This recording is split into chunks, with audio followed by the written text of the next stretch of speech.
ভাই এসে গেছি সব করে কুয়াশা নামলো গো এ শালা আবার কি বললে বলে আপনার আমার বলেছিলাম এই শালা আমি কিছু বলেছিলাম ও বুঝিনি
বলতে বলতে এখান থেকে চলে যাবি কেমন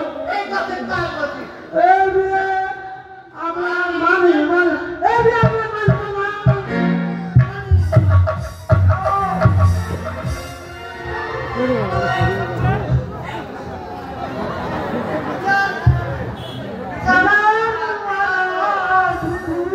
বিচার করুন। আমরা কিনা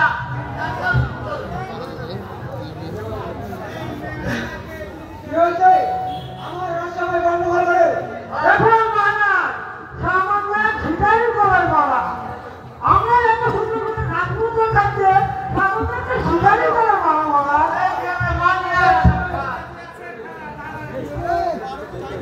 আমি দেখি দিলে সবে আমরা সুন্দর রাজপুত্র থাকতে তুমি সামান্য একটা শিকারি করার বাবা ফিরে দিলে।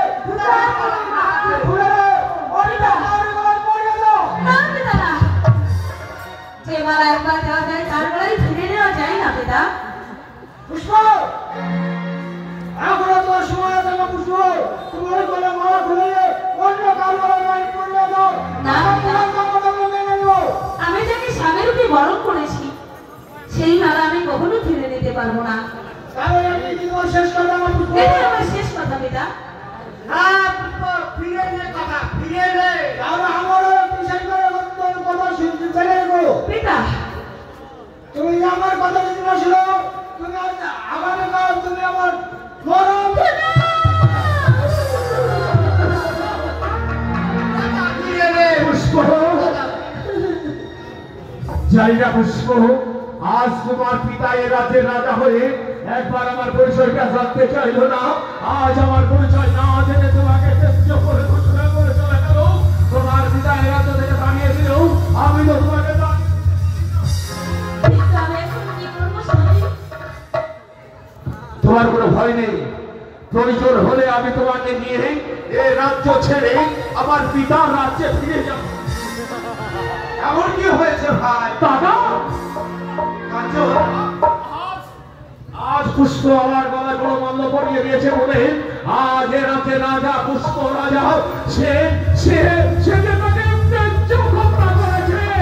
কি বলছিস ভাই কাঞ্চন হ্যাঁ দাদা, আমি ঠিকই বলেছি। আর চিনারাই জিজ্ঞাসা নেই আর তাকে দিয়েছে হ্যাঁ দাদা, হ্যাঁ ত্যায্যপত্র করেছে তাই না সত্যি দাদা। শোন ভাই কাঞ্চন, যে এই রাজ্যে বিচার নেই দাদা। সেই রাজ্যে থাকতে চাই না দাদা। আমরা ফিরে যাবো আমাদের পিতার রাজ্যে। ঠিকই বলেছো দাদা, তুমি ঠিকই বলেছো। আর দেরি নয়, চলো দাদা চলো। এই মুহূর্তে আমি আমার পিতার রাজ্যে ফিরে যেতে চাই। তাই চল ভাই আচ্ছা পুষ্প,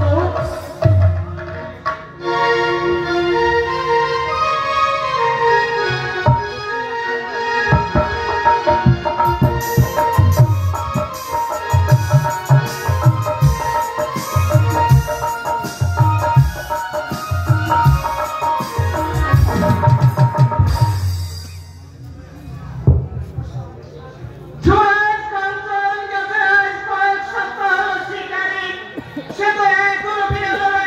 বাবা ঠাকুর, তোমাকে আমার জোয়ার কাঞ্চনের কোনো অমঙ্গল হয়েছে? মহারাজ, ওরে রানী, আপনি একা বসে আবার কি চিন্তায় মগ্ন হয়ে গেলেন বলো? আমি তো চিন্তা করছি শুধু কাঞ্চনে।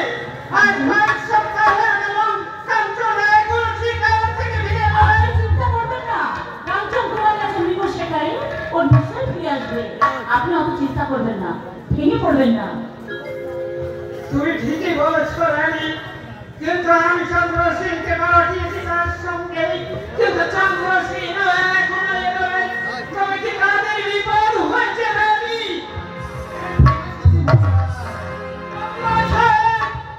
তুমি একা ফিরে এসেছো, কিন্তু আমার যুবরাজ কাঞ্চন কোথায়? বাবা চন্দ্র সেন বলে। মহারাজ সে কথা বলতে ভয় করছে মহারাজ। চন্দ্র সেন, তোমার কথা বলতে আমার সম্মুখে ভয় লাগছে। কেন কি হয়েছে বলো চন্দ্র সেন? আমি তোমাকে এই আদেশ দিলাম, তুমি নির্ভয় পেশ করো। মহারাজ আমি কাঞ্চনকে নিয়ে গেছিলাম শিকারে। শিকারে যাওয়ার সঙ্গে সঙ্গেই শিকার করতে গিয়ে কাঞ্চনে বিয়ে দিয়েছি।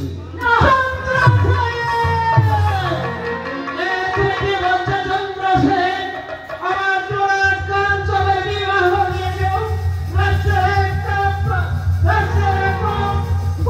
মানতে পেরে আমার জোড়ার কাঞ্চনের বিবাহ হয়েছে, কিন্তু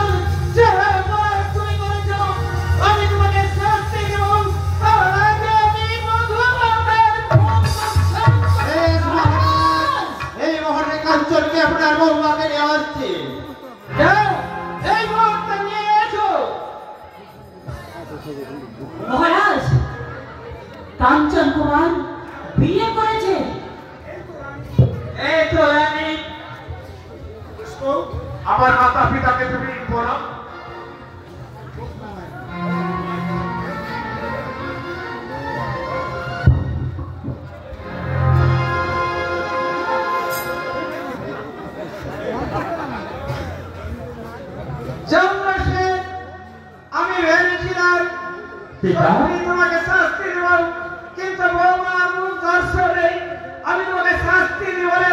তুমি পুরস্কারের যোগ্য। বৌমা যেন স্বর্গের দেবী সরস্বতী লক্ষ্মী মা আমার মনে দর্পণ করেছে।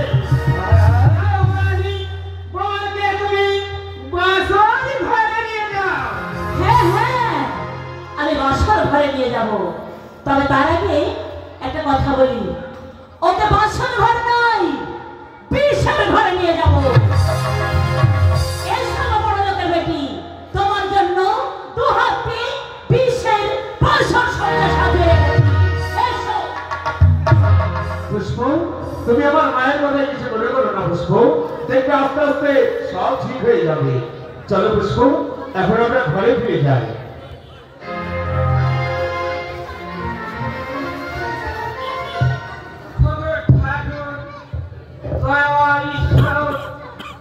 তুমি আমার কাছে দেখো ঠাকুর, তাই বিবাহ কাজে তাকে সহ্য করতে পারে নাই। না জানি তার কপালে কি আছে, সে আজ বিবাহ করেছে। বোমাকে তো সেই নিতে পারবে কি পারবে না ঠাকুর। তুমি আমাকে ক্ষমা করে দিও ঠাকুর, তুমি আমাকে ক্ষমা করে দিও। মহারাজ এই মুহূর্তে সারা রাজ্যময় ঘোষণা করে দাও, আমার কাঞ্চন বিবাহ করে আমার স্বর্গে ফিরে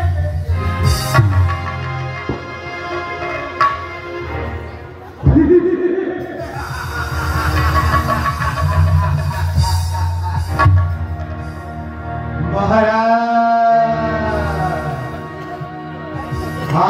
তোমার কাছে একটু একটু করে বিশ্বাস হয়ে তোমার ঘরে বৌমাকে তুলে দিয়েছি। এবার তুমি বুঝবে, এবার বুঝবে তুমি মহারাজ, এবার তুমি বুঝবে। এবার হবে এই ধর্মরাজ্যে বিশ্বের খেলা।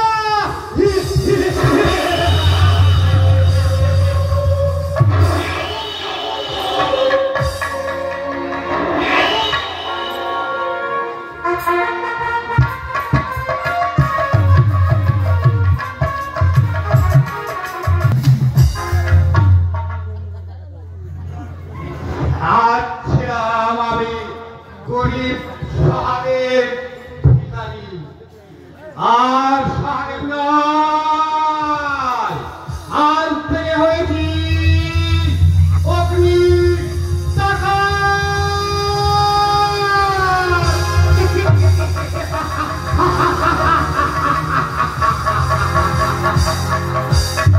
সেনাপতি চন্দ্রসী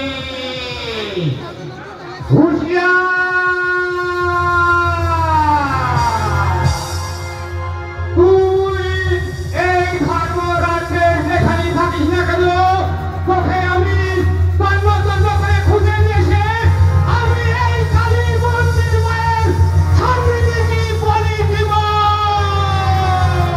হুঁশিয়ার সেনাপতি চন্দ্রসী।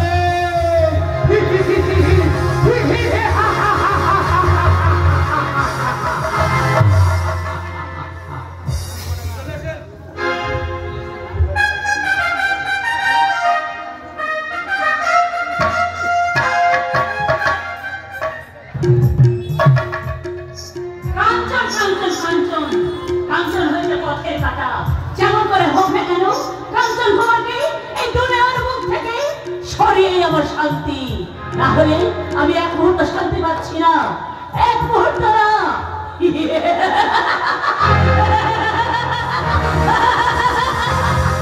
আমার একমাত্র বেটা অমল, অমল হবে এই রাজ্যের রাজা, আর আমি হব রাজমাতা।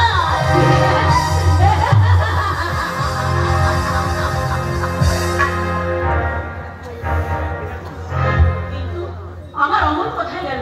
অমল তো এখনো আসছে না। তবে কি সে অভিমান করে ঘরে বসে আছে? মা, মা গো, আমায় ডেকেছো মা? অমল? হ্যাঁ মা। হ্যাঁ বাবা, তোমায় ডেকেছি। আমায় কিসের জন্য ডেকেছো মা? তোমায় কিসের জন্য ডেকেছি বুঝতে পারছো না? তুমি এই দেখো, এই রাজ্যে রাজা হবে আর আমি হব রাজমাতা। তুমি কোনো দুঃখ করো না। তবে এখন কি জানো, তুমি স্কুলে পড়াশোনা করতে যাবে, স্নান খাওয়া দাওয়া করে স্কুলে সুশিক্ষিতা শিক্ষিত হবে। মা মাগো বলো। আমি শুনলাম এ রাজ্যে রাজা নাকি যুবরাজ কাঞ্চন হবে মা। তা আমিও তো তাই শুনেছি বাবা। তবে তুমি কোনো চিন্তা করবে না, আমি যতক্ষণ আছি তোমার কোনো ভয় নেই। যেমন করে হোক না কেন তোমাকে এই রাজ্যে রাজা আমি করবই করবো। ছিছিলা যে মোরে যাই গো মা কাঞ্চন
আমি তাই যাচ্ছি। টাকা লাগা লক্ষ টাকা। কাঞ্চন কাঞ্চন কাঞ্চন কাঞ্চনকে কখনোই রাজ্যে রাজা হতে দেবো না, কিছু তাই না। আর তাকে যখন তারা হতে না পারি, আমার নাম ছাড়কামাজ নয়।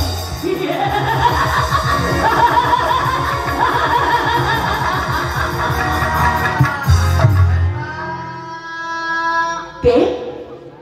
আমি বয়স্ক রানীমা। তুমি বয়স্ক? তাহলে এখানে কেন? আমি এসেছি ওই নদীর ঘাটে একটা খাবার, আমার বরং দেখেছি তোমার মরণ দেখেছি তা আমার কি? বলবো তো মারো। আমার বড় পেটে ক্ষুধা রানীমা। তোমার ক্ষুধা লেগেছে, আমি কি করবো বলো? টাকা দেন না রানীমা। টাকা? হ্যাঁ রানীমা। ক টাকা বললে? বৃষ্টি টাকা দে। টাকা কি গাছের পাতা? যখন চাইবে তখনই পাবে। তুমি পাবে না 20 টাকা কেন 20 পয়সা পাবে না। তাহলে রানীমা 10 টাকা দিন। আরে 20 টাকার থেকে 10 টাকা? রানীমা তোমার জন্য টাকা গুছিয়ে রেখেছি তাই না? পেটে দেবো ক্ষুধা। যাও বেরিয়ে যাও বলছি। না তখন দিলে না, তাহলে আমি যে মরবো। মরো আমি মরবো। মরো। রানীমা মরে তখন যাবো, একটা বিড়ি পয়সা দিন না। কি এত বড় তোমার বাধা আমার কাছে বিড়ি টাকা যাচ্ছ তুমি বেরিয়ে যাও বলছি যাও দূর হয়ে যাও যাও চন্দ্র ফকিরের দল আমার কাছে ছুটে আসে পয়সা পয়সা করতে করতে পয়সাটা ওদের জন্য আমি গুছিয়ে রেখেছি আমি 10 টাকা 20 টাকা 5 পয়সা না আমি কিছুই দেব না আমার মাথা খারাপ হয়ে আছে এমনিতেই আমি কেমন করে কাঞ্চন কুমারকে দুনিয়ার বুক থেকে সরাবো সেটা ভেবে পাচ্ছি না আর যত সমাজে আমার কাছে তবে তবে কাঞ্চন কুমারকে সরাবো কি করি কেমন করি যেমন করে হোক না কেন আমি এই যুক্তি বুদ্ধি আমি কার কাছে করবো কে যে যুক্তি দেবে আমাকে বুদ্ধি দেবে কে তবে একজন আছে সেই পারে আমাকে সঠিক বুদ্ধি দিতে তবে কি আমার কথা শুনবে না না যেমন করে হোক না কেন ওকে শুনতেই হবে